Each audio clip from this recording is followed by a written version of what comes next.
ሰላም አለይኩም ወራህመቱላሂ ወበረካቱ። ውድ ተከታታዮች እንዴት ናችሁ? አልሐምዱሊላህ እኔ ደህና ነኝ። በያላችሁበት አላህ ይጠብቃችሁ። ዛሬ ደግሞ ይዤላችሁ የመጣሁት የመትቢ አሰራር ነው ማለት ነው። እኔ ምናልባት በመጥበሻ ነው የምሰራው፣ ነገር ግን መሰራት የነበረበት ልክ እንደ ምጣድ የሆነ ድንጋይ ያለ በዛ ነበር፣ ግን እሱ አው ሰዓት ስለሚወስድ በዛ ልሰራ ማለት ነው።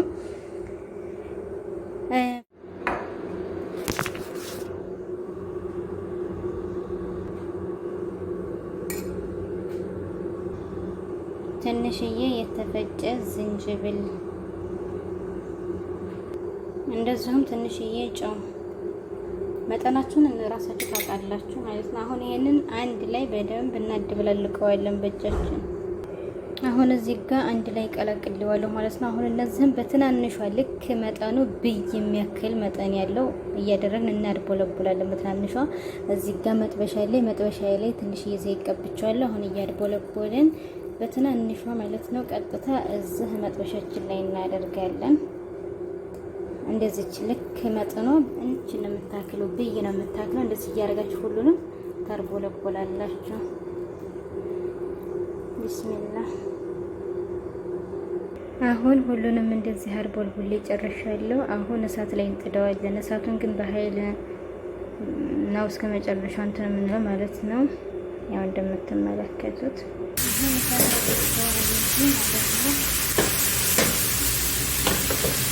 እንደዚህ መጠበስ አለበት። ያው እስከሚበስል ድረስ እዚህ ጋ የሰሊጥ ሰላጣ እንሰራለን፣ ወይም የጠሂና ሰላጣ ማለት ነው። እዚህ ጋ የምፈልገው ቃሪያ፣ ትንሽዬ ሰሊጥ፣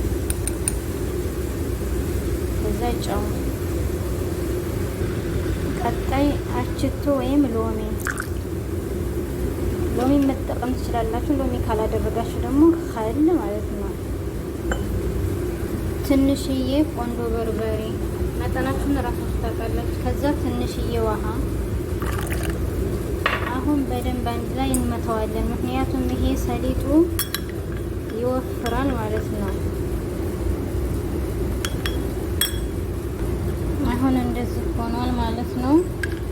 መምታት አለባችሁ ትንሽዬ ውሃ እየጨመራችሁ፣ ምክንያቱም ይሄ የመወፈር ባህሪ ያለው። አሁን በቃ መካከለኛ በጣም የምፈልገው አይነት ነው የሆነልኝ። እንግዲህ የሰሊጥ ሰላጣ አሰራር እንደዚህ ነው ማለት ነው። እናንተ ሌላ መጨምሮበት ነገር ካለ መጨመር። ወደ መጥቢያችን ስንመለስ እንደዚህ ሆኗል ማለት ነው። አሁን ከላይ የምናደርገው ሽንኩርት ቅጠል። አሁን እዚህ ጋር የሽንኩርት ቅጠል አለ። እኛ ቤት የጀማዓ ቤት ስለሆነ እንደዚህ ፍሬዘር መሆን ያለበትን በብዙ እያመጣን እናደርገዋለን። እና ይሄ ሽንኩርት ቅጠል ነው እና አሁን እዛ ስጋ ላይ እንጨምራለን።